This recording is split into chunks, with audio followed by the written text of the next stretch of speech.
Feliz y bendecido día, aprendiendo un curso de milagros. El secreto de la verdadera oración es olvidarte de las cosas que crees necesitar. Pedir algo específico es igual que ver el pecado primero y luego perdonarlo. Del mismo modo, al orar pasas por alto tus necesidades específicas, tal como las ves, y las dejas en manos de Dios. Ahí se convierten en los regalos que le haces, pues le dicen que no antepondrás otros dioses a Él, ni que quieres otro amor que el suyo. Este libro es un comienzo, no un final.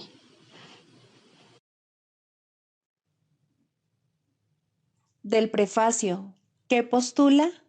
Párrafo 12. El perdón es algo desconocido en el cielo, donde es inconcebible que se pudiese necesitar. En este mundo, no obstante, el perdón es una corrección necesaria para todos los errores que hemos cometido. Perdonar a otros es la única manera en que nosotros mismos podemos ser perdonados, ya que refleja la ley celestial, según la cual dar es lo mismo que recibir. El cielo es el estado natural de todos los hijos de Dios, tal como Él los creó.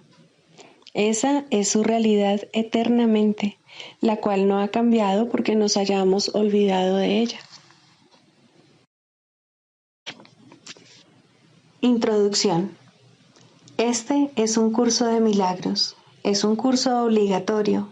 Solo el momento en que decides tomarlo es voluntario. Tener libre albedrío no quiere decir que tú mismo puedas establecer el plan de estudios. Significa únicamente que puedes elegir lo que quieres aprender en cualquier momento dado.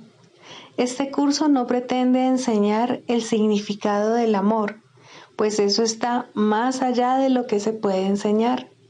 Pretende, no obstante, despejar los obstáculos que impiden experimentar la presencia del amor, el cual es tu herencia natural. Lo opuesto al amor es el miedo, pero aquello que todo lo abarca no puede tener opuestos. Este curso puede, por lo tanto, resumirse muy simplemente de la siguiente manera. Nada real puede ser amenazado. Nada irreal existe. En esto radica la paz de Dios. Capítulo 1. El significado de los milagros. Primero, principios de los milagros.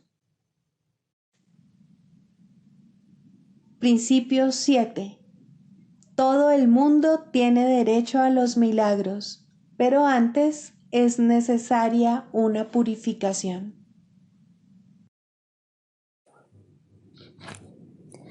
Capítulo 8. El viaje de retorno. Primero, la dirección del plan de estudios. El conocimiento no es la motivación para aprender este curso. La paz lo es. La paz es el requisito previo para alcanzar el conocimiento, simplemente porque los que están en conflicto no están en paz, y la paz es la condición necesaria para el conocimiento porque es la condición del reino. El conocimiento solo puede ser restituido cuando satisfaces sus condiciones. No es este un trato que Dios haya hecho, pues Dios no hace tratos.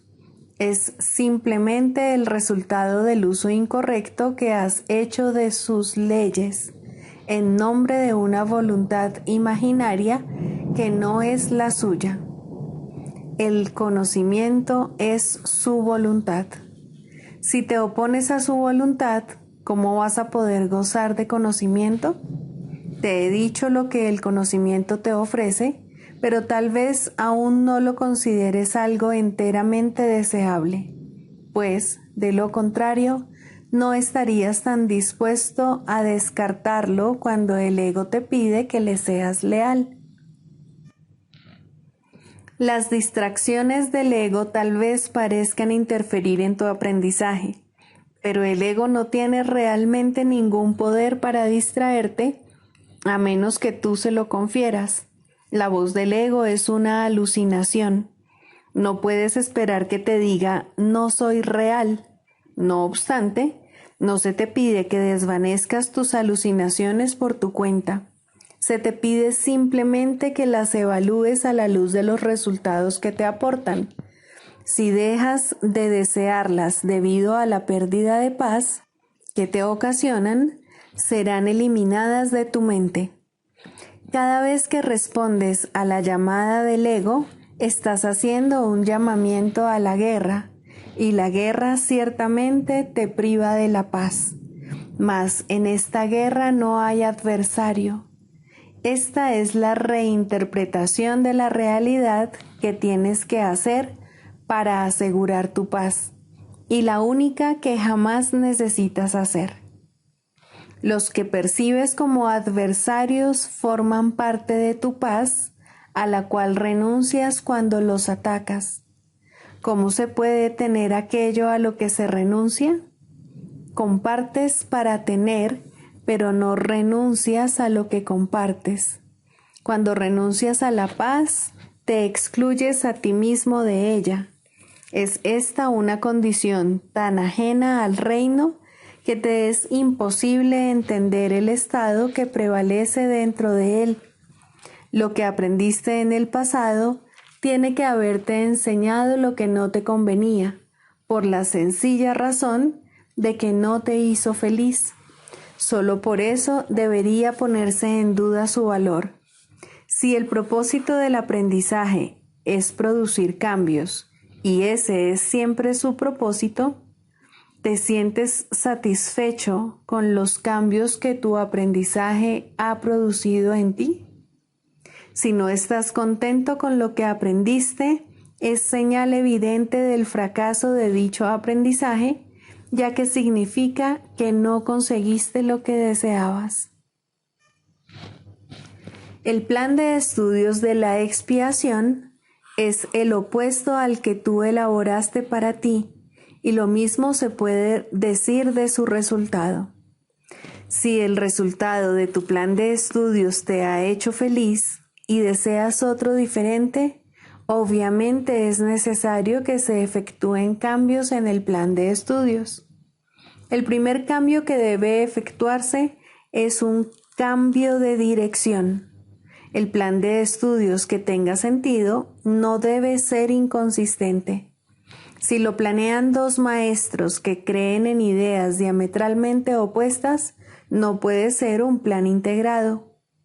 Si esos dos maestros lo ponen en práctica simultáneamente, cada uno de ellos no hará sino ser un obstáculo para el otro. Esto da lugar a fluctuaciones, pero no a un auténtico cambio. Los que son volátiles no tienen dirección. No pueden decidir ir en una dirección determinada porque no pueden abandonar la otra, si bien esta última no existe.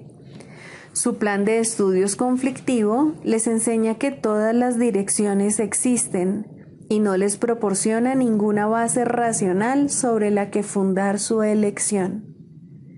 Antes de que pueda efectuarse un auténtico cambio de dirección, es necesario reconocer plenamente la total insensatez de semejante plan de estudios. No puedes aprender simultáneamente de dos maestros que están en completo desacuerdo con respecto a todo. Su plan de estudios conjunto constituye una tarea de aprendizaje imposible. Te están enseñando cosas completamente diferentes de forma completamente diferente, lo cual sería posible si no fuera porque las enseñanzas de ambos son acerca de ti.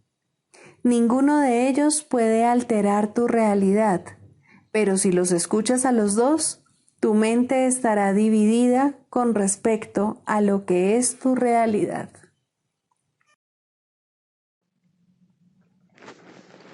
Libro de ejercicios, lección 25. No sé ¿cuál es el propósito de nada? Propósito es significado. La idea de hoy explica por qué nada de lo que ves tiene significado. No sabes para qué es. Por consiguiente, no tiene significado para ti. Todo existe para tu beneficio. Para eso es para lo que es. Ese es su propósito. Ese es su significado. Al reconocer esto, tus objetivos se unifican. Al reconocer esto, lo que ves cobra significado. Tú percibes al mundo y a todo lo que éste contiene como significativo desde el punto de vista de los objetivos del ego. Estos objetivos no tienen nada que ver con lo que más te conviene, ya que tú no eres el ego. Esta falsa identificación no te permite entender cuál es el propósito de nada. Consecuentemente, no puedes sino hacer un uso indebido de ello. Cuando creas esto, te esforzarás por retirar los objetivos que le has asignado al mundo, en vez de intentar reforzarlos. Otra forma de describir los objetivos que ahora percibes es decir que solo tienen que ver con tus intereses personales. Pero puesto que no tienes intereses personales, tus objetivos en realidad no guardan ninguna relación con nada. Al abrigarlos, por lo tanto, no estás abrigando ningún objetivo en absoluto. Por consiguiente, no sabes cuál es el propósito de nada. Antes de que puedas entender los ejercicios, es necesario un pensamiento adicional. En los niveles más superficiales, reconoces el propósito de todas las cosas. Sin embargo, el propósito de algo no se puede entender en estos niveles. Por ejemplo, entiendes que el propósito de un teléfono es hablar con alguien que no se encuentra físicamente en tu proximidad inmediata. Lo que no comprendes es para qué quieres ponerte en contacto con él, y es eso lo que hace que tu contacto con él sea o no significativo. Es fundamental para tu aprendizaje que estés dispuesto a renunciar a los objetivos que le has adjudicado a todas las cosas. Reconocer que dichos objetivos no tienen sentido en vez de considerarlos como buenos o malos es la única manera de lograrlo. La idea de hoy es un paso en esa dirección. Hoy se requieren 6 sesiones de práctica, cada una de 2 minutos de duración. Comienza cada sesión repitiendo la idea de hoy lentamente. Luego mira a tu alrededor y deja que tu mirada se pose sobre cualquier cosa que te llame la atención, esté lejos o cerca, sea importante o nimia, humana o no humana. Mientras tus ojos descansan sobre cada objeto así seleccionado, di, por ejemplo, no sé para qué es esa silla. No sé para qué es este lápiz. No sé para qué es esta mano. Dilo lentamente, sin apartar los ojos del objeto hasta que hayas terminado la frase. Pasa luego al siguiente y aplica la idea de hoy de la misma manera.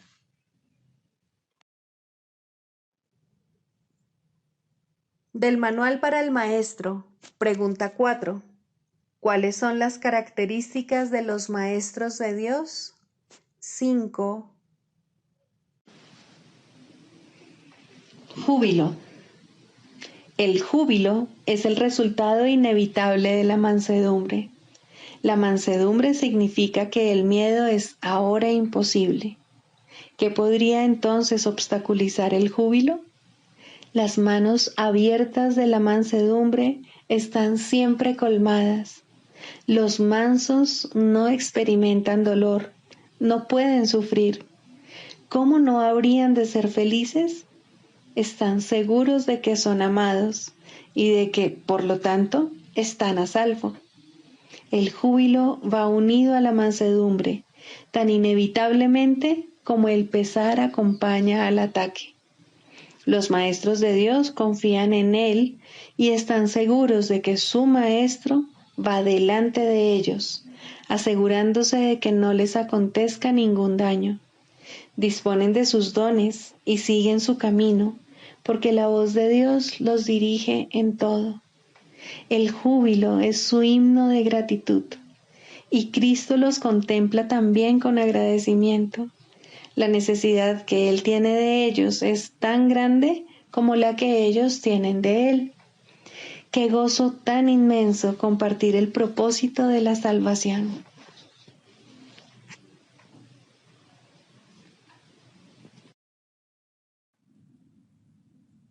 Manual para el maestro.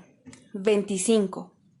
¿Son deseables los poderes psíquicos? La respuesta a esta pregunta es muy parecida a la anterior. No existen poderes antinaturales, e inventar un poder que no existe es obviamente recurrir a la magia. Es igualmente obvio, sin embargo, que cada individuo tiene un sinnúmero de capacidades de las que no es consciente. A medida que su conciencia se expanda, es posible que desarrolle capacidades que le parezcan muy sorprendentes. No obstante, nada que él pueda hacer puede compararse en lo más mínimo con la gloriosa sorpresa de recordar quién es.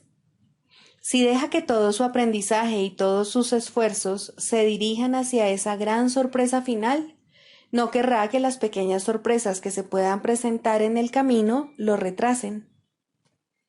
Ciertamente hay muchos poderes psíquicos que están claramente de acuerdo con los postulados de este curso. La comunicación no se limita únicamente a la reducida gama de canales que el mundo reconoce. Si así fuese, no tendría objeto tratar de enseñar la salvación. Sería imposible hacerlo. Los límites que el mundo le impone a la comunicación son los mayores obstáculos para una experiencia directa del Espíritu Santo, quien siempre está aquí y cuya voz está siempre presta a ser oída. Estos límites se establecen por miedo, pues sin ellos, las paredes que circundan todos los lugares separados del mundo se derrumbarían ante el santo sonido de su voz. Aquel que de alguna manera trasciende estos límites está simplemente volviéndose más natural. No está haciendo nada especial y no hay nada mágico en sus logros. Las capacidades aparentemente nuevas que se pueden adquirir en el camino hacia Dios pueden ser muy útiles. Cuando se le entregan al Espíritu Santo y se usan bajo su dirección, se convierten en recursos de enseñanza muy valiosos. Ante esto, la cuestión de cómo surgen es irrelevante. Lo único que hay que tener en cuenta es el uso que se les da.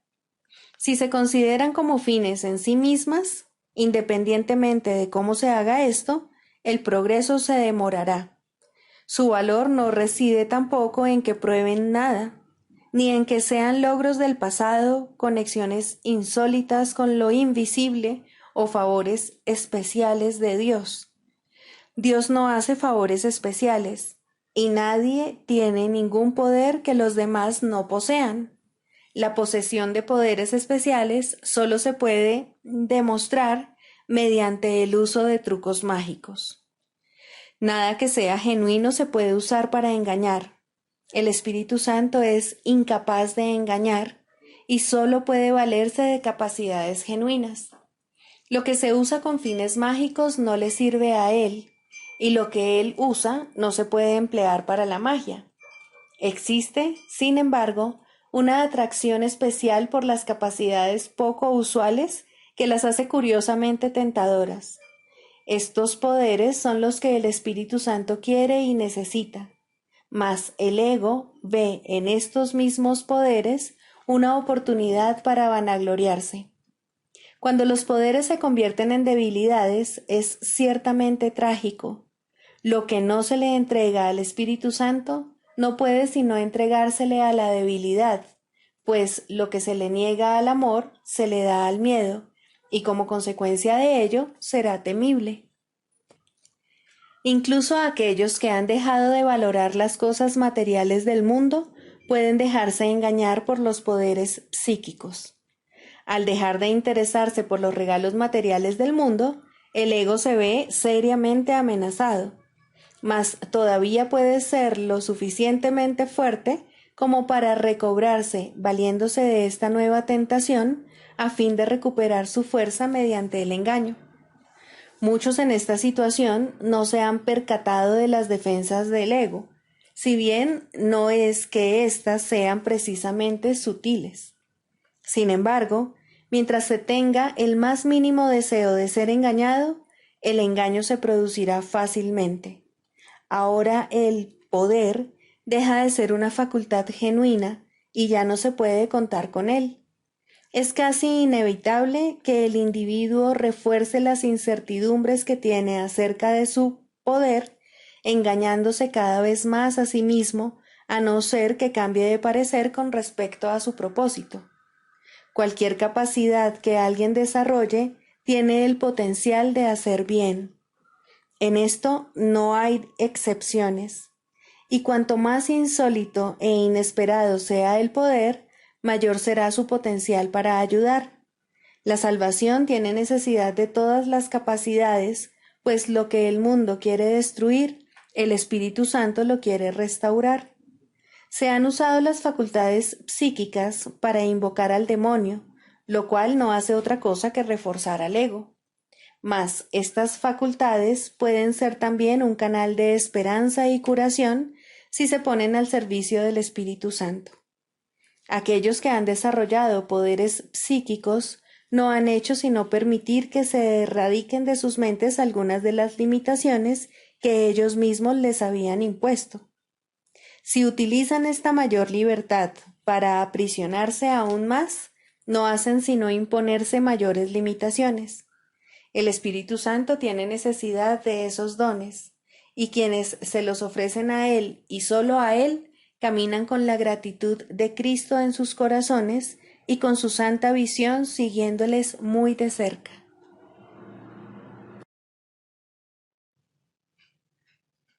Clarificación de términos. El perdón, la faz de Cristo. El perdón es el medio que nos lleva a Dios y que nos permite alcanzarle, mas es algo ajeno a Él. Es imposible concebir que algo creado por Él pueda necesitar perdón. El perdón, entonces, es una ilusión, pero debido a su propósito, que es el del Espíritu Santo, hay algo en ella que hace que sea diferente. A diferencia de las demás ilusiones, nos aleja del error en vez de acercarnos a él. Al perdón podría considerársele una clase de ficción feliz, una manera en la que los que no saben pueden salvar la brecha entre su percepción y la verdad.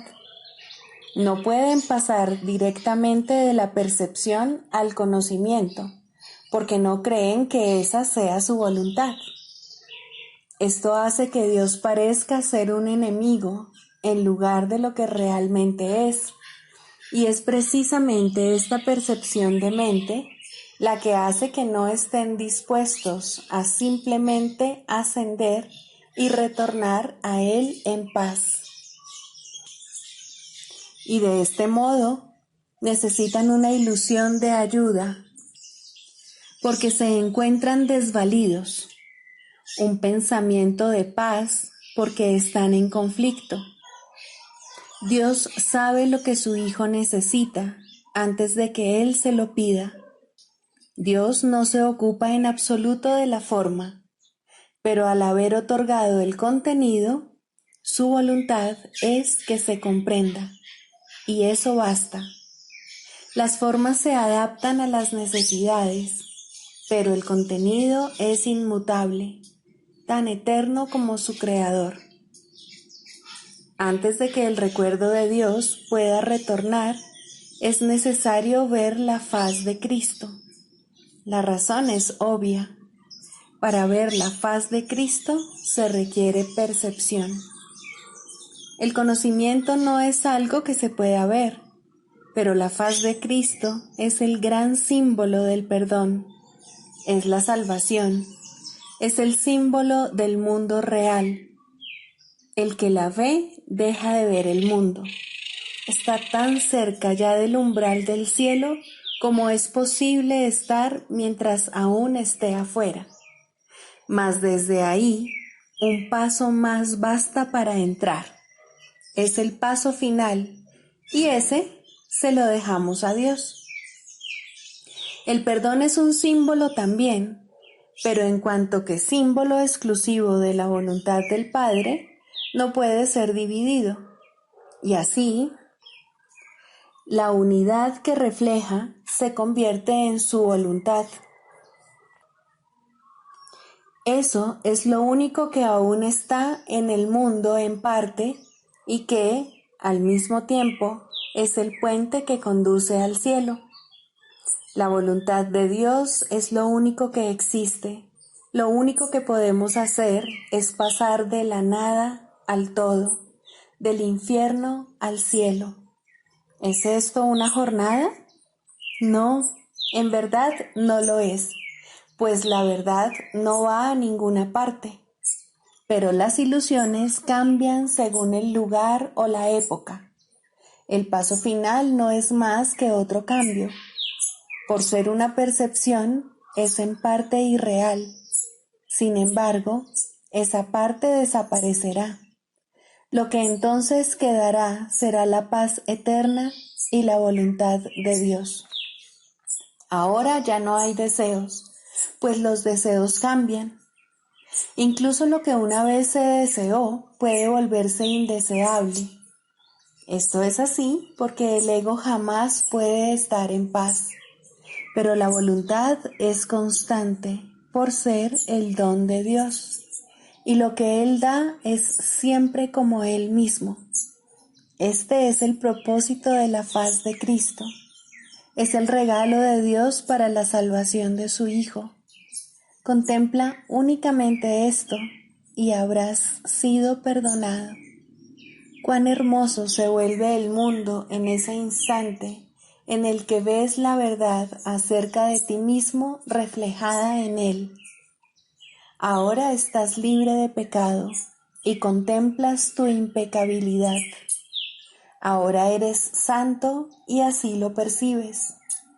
Y ahora la mente retorna a su Creador, la unión de Padre e Hijo, la unidad de unidades que se encuentra detrás de toda unión, aunque más allá de todas ellas. No se ve a Dios, sino que únicamente se le comprende. No se ataca a su Hijo, sino que se le reconoce.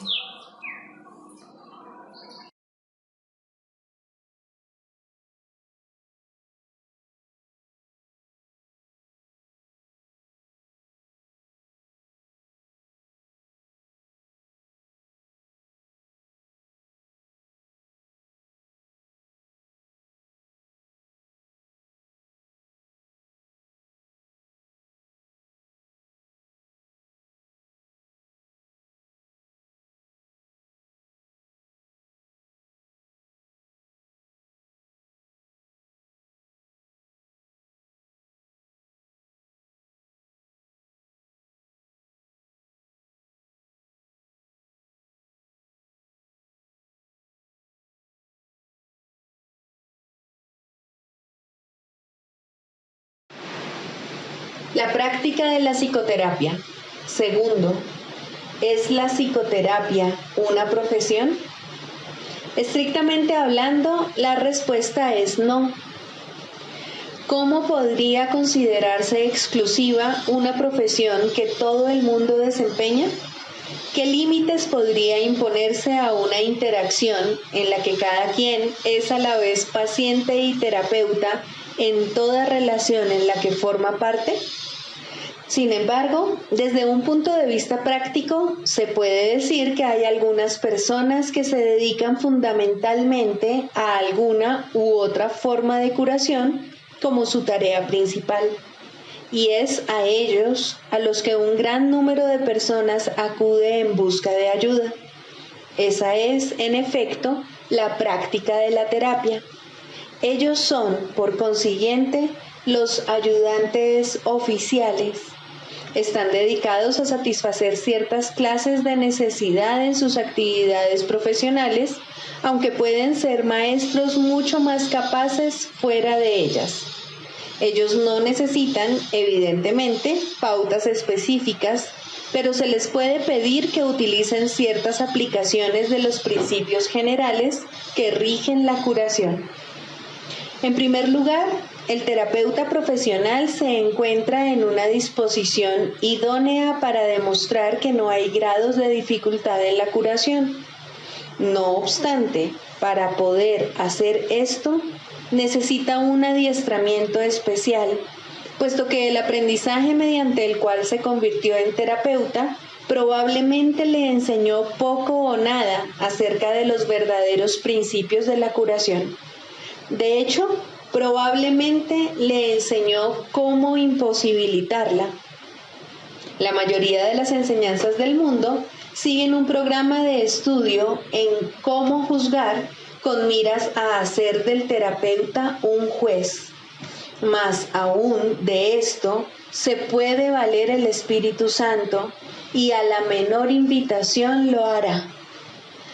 El sanador no sanado puede ser arrogante, egoísta, indiferente e incluso deshonesto. Puede no estar interesado en la curación como su meta principal, pero algo le sucedió. No importa cuán leve pudo haber sido, ni cuán equivocada la dirección que pudo haber elegido cuando decidió ser un sanador. Ese algo es suficiente. Tarde o temprano, ese algo despuntará y crecerá. Un paciente tocará su corazón y el terapeuta silenciosamente le pedirá ayuda. Ha encontrado un terapeuta para sí mismo. Le ha pedido al Espíritu Santo que entre en la relación y la sane. Ha aceptado la expiación para sí mismo. Se dice que Dios contempló todo lo que había creado y lo declaró bueno. No, Él lo declaró perfecto, y así fue. Y como sus creaciones no cambian y son eternas, así es ahora. Sin embargo, es imposible que exista un terapeuta perfecto o un perfecto paciente. Ambos han tenido que negar su perfección, pues la misma necesidad que uno tiene por el otro implica un sentimiento de carencia. Una relación de uno a uno no es la relación una. Sin embargo, es el medio de retorno, el camino que Dios eligió para el regreso de su Hijo. En ese extraño sueño debe adentrarse una extraña corrección, pues solo eso es la llamada a despertar. ¿Y qué otra cosa, si no, debe ser la terapia? Despierta y regocíjate, pues todos tus pecados te han sido perdonados. Este es el único mensaje que dos personas deberían darse la una a la otra.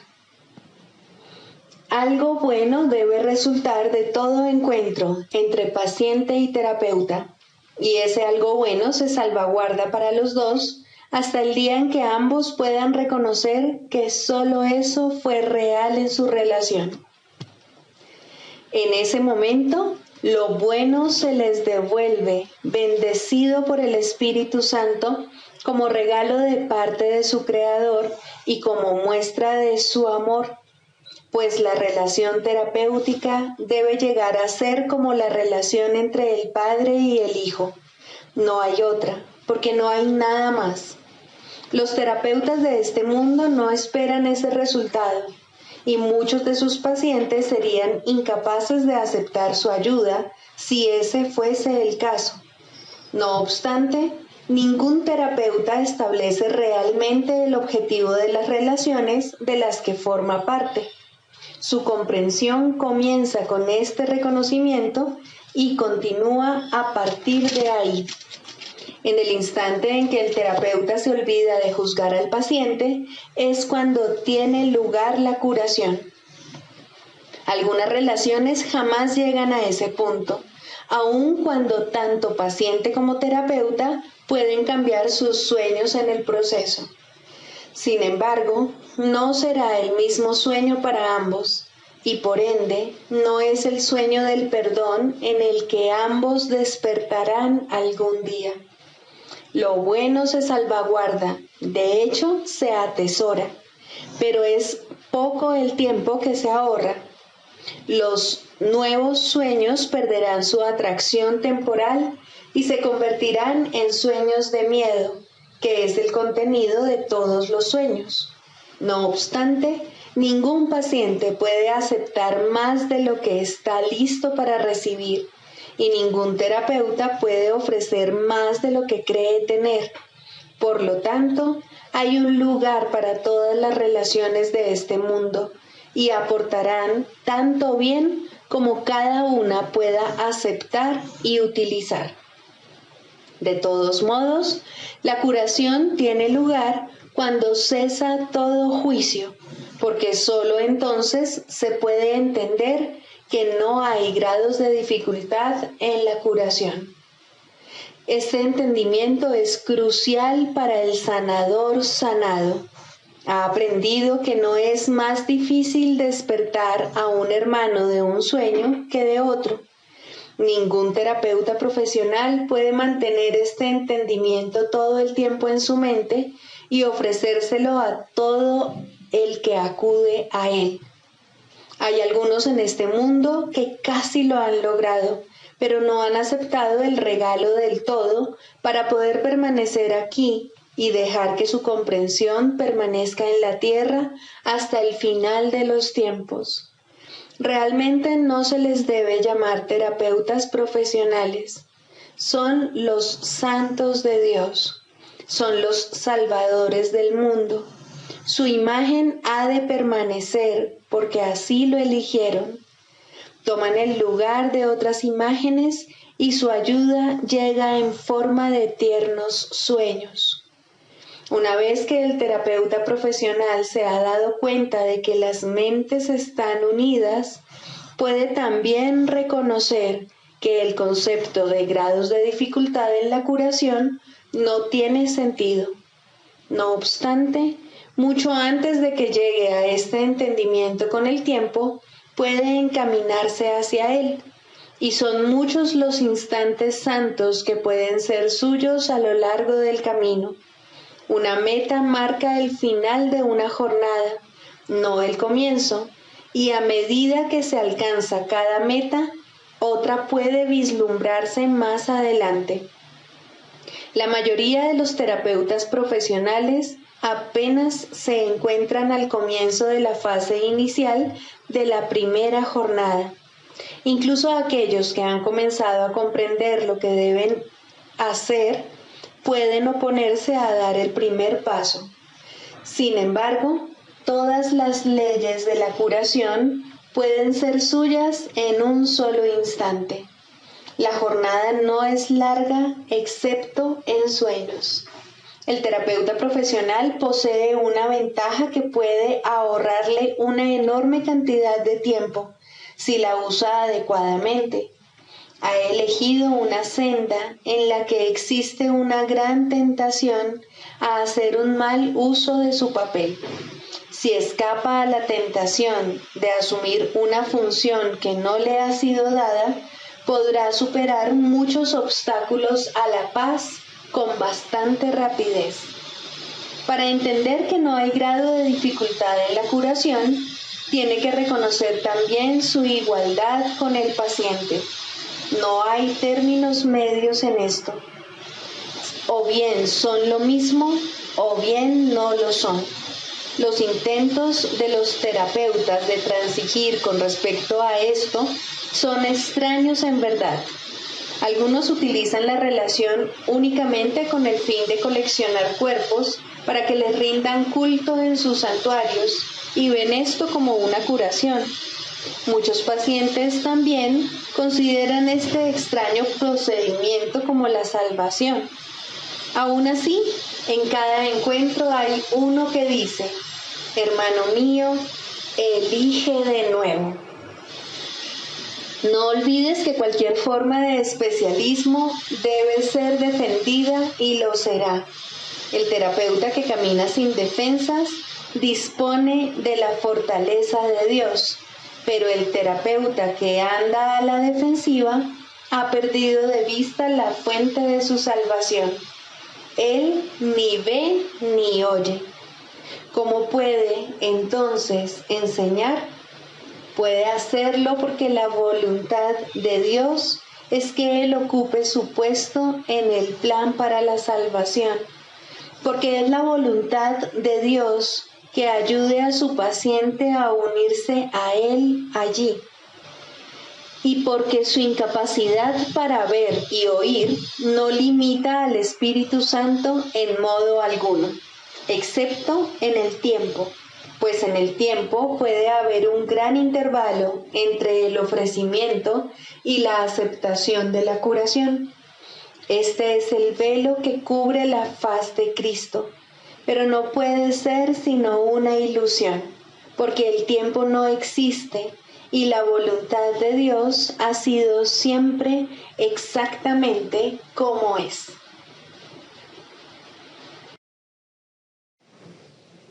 El canto de la oración. Tercero, la separación en contraposición a la unión. La falsa curación sana al cuerpo en parte, pero nunca de forma total. Sus metas separadas se pueden apreciar claramente en esto, pues no elimina la maldición del pecado que yace sobre él. Por consiguiente, todavía engaña. No es realizada por uno que comprende que el otro es exactamente igual que él, pues esto es lo que hace posible la verdadera curación. Cuando es falsa, hay un poder que uno de ellos posee que no ha sido otorgado a ambos por igual. En esto se muestra la separación, y con eso se pierde el significado de la verdadera curación y surgen ídolos para opacar la unidad que es el Hijo de Dios. Curar para separar puede parecer una idea extraña. Sin embargo, lo mismo se puede decir de toda forma de curación basada en cualquier tipo de desigualdad. Esas formas pueden sanar el cuerpo y, de hecho, generalmente se limitan a eso. Alguien sabe más, se ha adiestrado mejor o es quizás más talentoso y sabio. Por lo tanto, puede curar a alguien que se encuentra por debajo de él y bajo su amparo. El cuerpo se puede curar de esta manera porque en sueños la igualdad no puede ser permanente. El sueño se compone de modificaciones y cambios. Curarse parece consistir en encontrar a alguien más sabio, quien, mediante sus artificios y conocimientos, lo consiga. Alguien sabe más. Esta es la frase mágica por medio de la cual el cuerpo parece ser el objeto de la curación, tal como el mundo la concibe. Y a este alguien más sabio, el otro se dirige para beneficiarse de su conocimiento y habilidad, para encontrar en él remedio para su dolor. ¿Cómo puede ser eso? La verdadera curación no puede proceder de una desigualdad asumida, que posteriormente se acepta como la verdad y luego se usa para ayudar a sanar a los heridos y calmar la mente que sufre de la agonía de la duda. ¿Existe entonces un papel que uno pueda jugar en la curación para ofrecer ayuda a otro? Desde la arrogancia, la respuesta tiene que ser no, pero desde la humildad, ciertamente hay un lugar para los que quieren ayudar. Es como el papel del que ayuda en la oración, que deja que el perdón sea aquello para lo que se concibió. No te consideras el portador del don especial que da lugar a la curación. Lo único que tienes que hacer es reconocer tu unidad con el que está pidiendo ayuda, pues en esta unidad desaparece su sentido de separación, que es lo que lo enfermó. No tiene sentido administrar remedio alguno, excepto allí donde radica la fuente de la enfermedad, pues de otra manera nunca podría curarse verdaderamente. Sanadores los hay, pues son hijos de Dios que reconocen su fuente y comprenden que todo lo que su fuente crea es uno con ellos. Ese es el remedio que brinda alivio infalible. Ese es el remedio que seguirá bendiciendo por toda la eternidad. No cura solo en parte, sino totalmente y para siempre. Ahora la causa de toda dolencia se ha puesto al descubierto totalmente como es. Y en ese lugar se halla ahora escrita la santa palabra de Dios. La enfermedad y la separación deben curarse por el amor y la unión. Nada más puede curar tal como Dios estableció la curación. Sin Él no hay curación, pues sin Él no hay amor. Solo la voz de Dios puede decirte cómo curar. Escucha y nunca dejarás de ofrecer su amoroso remedio a quienes Él te envía para dejar que Él los sane y para bendecir a todos aquellos que colaboran con Él en nombre de la curación.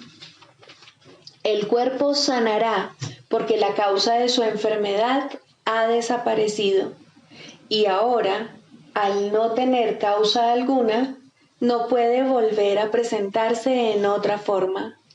Tampoco se temerá a la muerte, porque se ha comprendido lo que es. Aquel que verdaderamente se ha curado no tiene miedo, pues el amor ha entrado allí donde antes había ídolos, y el miedo ha cedido finalmente ante Dios.